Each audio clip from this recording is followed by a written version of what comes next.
dragon approaches the Componyville, and within it, a unicorn of magical skill, unknowingly approaching the soon-to-be strife, and a chain of events that would change up her life.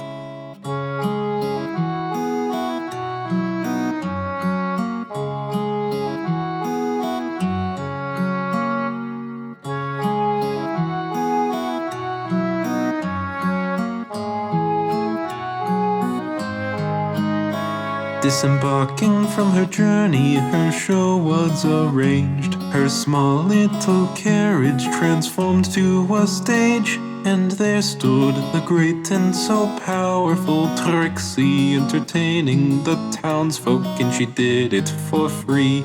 But within that very crowd grew the darkness of envy. There are those who would seek to best the great Trixie, while many saw her as a beacon of light. There are those who grew jealous of her skill and her might. Among the mares spiteful was the unicorn Twilight, who looked upon Trixie with jealousy and spite. "Anything you can do, I can do better," said Twilight to Trixie. Then she turned tail and left her.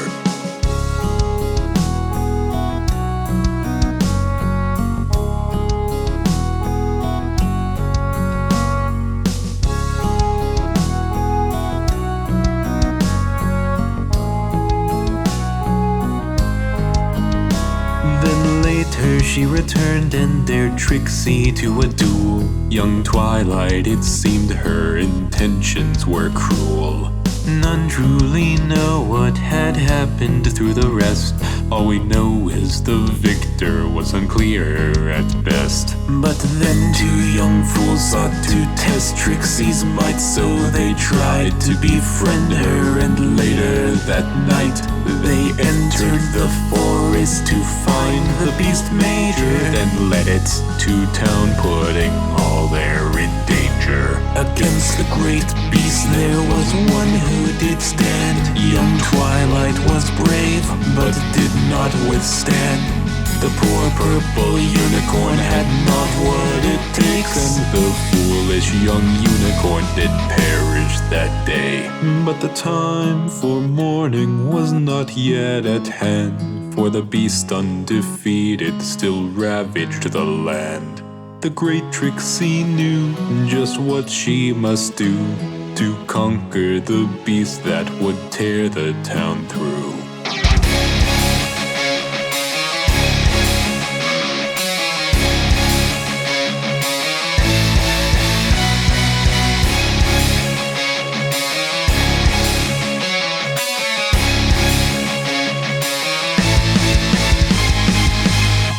She faced the great beast resolute and unflinching. The Ursa was savage and its anger unending. She knew that no beast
The beast was defeated, the town saved at last.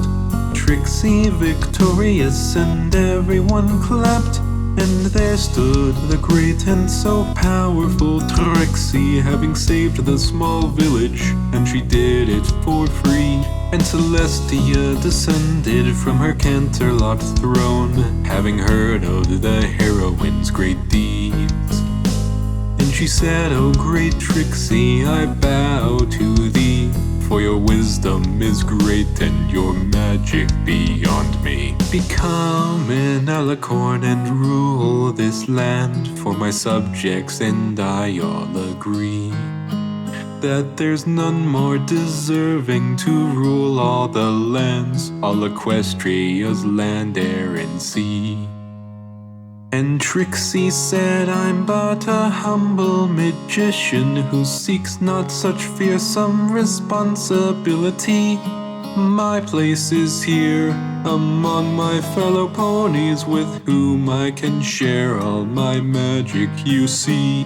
And the princess was dumbstruck from the wisdom she'd heard from Trixie the great, and so wise and so pretty. So she gave Trixie 1,000,000 bits for her trouble, and returned to her throne in the mountainside city.